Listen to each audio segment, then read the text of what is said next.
Amerika 20 tahun ke depan. Pria tampan ini mau meninggal. Tidak takut sedikit pun. Dokter bantu dia pasang sabuk pengaman. Menyalakan mesin. Mendorong ranjang ke depannya. Lampu pun menyala, dan kepala Nathan diunggah. Ia di-scan sampai ke dunia maya. Tinggal di hotel mewah. Nathan melihat sekitarnya aneh. Dengar suara pelayanan Nora mengobrol. Tapi ia bosan, dan mengontrol pakai mesin membiarkan Nathan tidur. Nora menekan tombol, menutup tubuh Nathan dengan selimut. Keesokannya Nathan terbangun karena cahaya matahari. Menjadi orang kaya, punya fasilitas lengkap. Bisa mandi air panas, bisa pilih makanan yang ingin dimakan. Buka jendela bisa lihat pemandangan. Tetangganya juga orang kaya. Wajah mereka selalu kasih senyuman. Jika mati bahkan bisa hidup dengan baik. Berbeda dengan orang miskin. Mereka hidup di bawah tanah. Setiap orang hanya punya ruangan kecil. Tidak ada uang untuk beli yang bisa lihat pemandangan. Anak kecil juga tidak ada uang, cuman bisa main dari sampah. Semua buku cuman bisa dibaca sampai halaman 5. Kalau mau lihat lagi harus bayar. Jika uangnya habis, cuman bisa dimatikan. Kecuali kalau keluarganya membayarnya. Kalau tidak ada, mereka akan dimatikan. Nathan kaget melihat ini. Ia ingin makan sesuatu untuk meredakan hatinya. Baru aja mengambil makanan. Sambil mendengar berita. Sarapan pagi berakhir sampai jam 10. Tidak. Nathan kaget. Tidak kepikiran ini makanan maya. Semuanya hilang. Keluar jalan-jalan untuk menenangkan diri. Di tengah jalan, ia menemukan daun juga dikendalikan. Program juga mengatur seseorang untuk beriklan. Jika ia tidak suka, orang yang menawarkan iklan akan terus bicara. Karena program terlalu banyak, gambarannya jadi tersendat. Tak hanya butuh waktu untuk menyelam. Bahkan sampai pelayan juga tersendat. Nathan stres. Dunia maya ini tidak seperti bayangannya. Ia ingin balik ke dunia nyata. Ia berlari keluar, ingin mencari penghubung kedua dunia. Di dalam dunia maya, perilaku begitu bisa disebut bunuh diri. Karena toren berbahaya, dan bisa dimusnahkan. Tidak boleh melewati batas toren. Ia tetap melewatinya.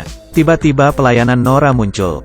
Nathan marah, membuat Nora menangis. Tapi Nora tidak menyerah. Mungkin ketidaksempurnaan ini akan buat tempat ini seperti dunia nyata. Karena kehidupan tidak sempurna. Ia tergerak hatinya, dan akhirnya kembali, dan menerima dunia maya, dan bilang ingin pelihara hewan. Setelah setengah hari memilih, akhirnya ia pilih seekor anjing. Ia pilih karena kelucuan anjingnya. Tiba-tiba anjing mengeluarkan suara. Aku tahu kemarin kamu tidak beruntung. Jadi mau ngobrol. Ternyata ini dokter psikolog. Orang Amerika ingin ia hidup. Mereka menggunakan otaknya dan pakai badan lain. Pelan-pelan ia terbangun. Ia melihat sekeliling, menghirup udara, dan menggerakkan jari-jari, memastikan bisa berfungsi. Eksperimen ini berhasil. Tiba-tiba hidungnya keluar darah. Semakin banyak, dan tampilan TV berubah jadi iklan bubuk. Orang sebelah Nathan ketakutan, memikirkan untuk membangkitkannya. Sekarang jadi takut. Demi menerima kalau dia sudah meninggal. Ia menghadiri acara pemakamannya. Ia ingin mencium pacarnya, tapi terhadang oleh layar. Ia ingin memeluk temannya, juga terhadang layar. Ini mengingatkannya. Ia sudah meninggal. Pemuka agama mulai menyalakan video Nathan. Tampilannya semua aneh, malah berubah jadi pertandingan sepak bola. Bahkan pidato di acara pemakamannya juga hancur. Pacarnya hanya sibuk menelepon sponsor pemakaman. Dan teman lainnya, tidak merindukannya sama sekali. Hanya penjaga keamanan rumahnya, yang berpidato dengan benar untuknya. Nathan merasa ia telah gagal. Ia ingin bilang ke pacarnya, tapi pacarnya menyalahkannya, dan menghapusnya, agar ia hilang selamanya. Nathan sedih. Apa kehidupan ini sudah mati? Semua uangnya diambil oleh kerabat. Semuanya tidak ada hati, tidak ada satu teman pun yang bisa menghibur dirinya. Tujuan semuanya hanya untuk berkumpul. Untuknya ada pelayanan Nora di sana. Nathan senang. Tiba-tiba ia terpikir, mungkin bisa jadikan Nora teman baru. Saat balik ke dunia maya, Nathan mencari Nora. Saat yang lain memberikan bintang jelek untuknya. Ia memberikan bintang 5, membantunya menaikkan peringkat. Mereka pergi ke perpustakaan, jelajahi arti maya dan nyata. Nathan juga membantu Nora mengurus tamu di saat ia sedang sibuk. Membuat senang keponakan Nora. Keduanya jadi semakin dekat. Malam itu Nora lembur. Lihat Nathan sedang gambar. Dia penasaran dan menghampirinya. Mau mengobrol dengannya. Tiba-tiba Nathan ingin melihat kantor Nora. Nora membuka HP-nya. Memperlihatkan Nathan kantornya. Ngobrol dengan asik. Dan menatap langit. Mereka terbaring di atas rumput. Keesokan harinya, Nora ketahuan oleh bosnya. Bosnya marah. Merasa Nora dan pelanggannya terlalu akrab. Nora dipecat. Nathan oleh ibunya juga dikeluarkan dari dunia maya. Pria ini mematikan tombol. Nathan muncul di bola lampu. Ia dilihatkan ke seluruh dunia. Sebuah kota neon. Sampai ke padang rumput Afrika. Nathan melihat. Ia dikontrol oleh pria itu. Nathan dan pria itu ngobrol. Harus tinggal di mana? Tiba-tiba pacarnya Ingrid masuk. Dan ingin membawanya pergi. Ibu Nathan tidak setuju. Dia adalah milikku. Dia bukan milikmu. Dia anakku. Keduanya berargumen. Pelayanan Nora bergegas muncul. Bicara yang masuk akal. Buat ibunya setuju untuk kasih ke pacarnya. Baru aja Ingrid keluar. Langsung direbut oleh gangster. Mereka langsung mengejar. Dan melempar hard drive ke kolam. Ingrid kaget dan sedih. Langsung masuk ke dalam kolam. Mencarinya. Tapi dia tidak tahu. Hard drive Nathan sudah diganti Nora. Ia dari awal tahu. Ada orang ingin menghancurkan Nathan. Nathan dikembalikan ke dunia maya. Nora memulihkan diri sendiri. Dan muncul di hadapan Nathan. Keduanya memutuskan. Mencari tahu. Siapa yang membunuhnya. Dunia maya ada perubahan besar. Nathan bisa diperbaharui. Mengembalikan ingatannya.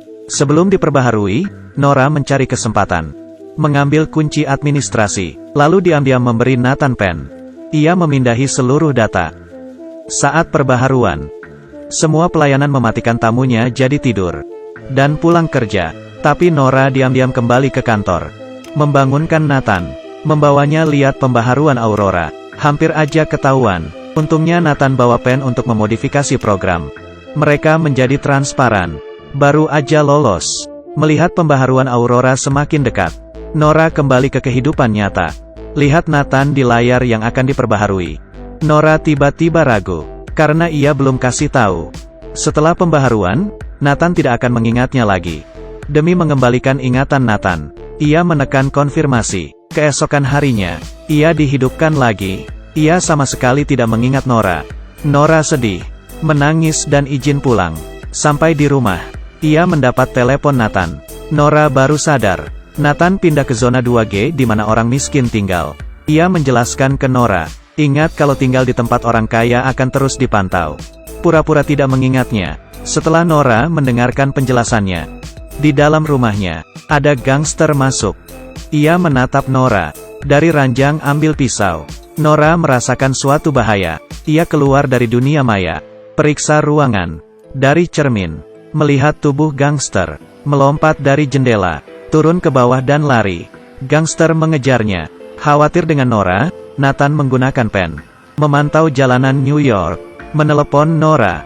Menunjukkan arah dan suruh naik ke atas. Nathan memanipulasi program. Gangster terjebak di lift. Nathan membantu Nora dari kejahatan. Tapi ia kehabisan data. Dan dibekukan oleh sistem. Tanpa ia tahu, Ingrid datang ke dunia maya. Dan membantunya menambah kuota. Sekaligus beritahu, aku unduh karena kamu. Apa? Ceritanya hanya sampai sini. Misteri di dalam. Hanya bisa dijelaskan di cerita selanjutnya. Bisa dimengertikan.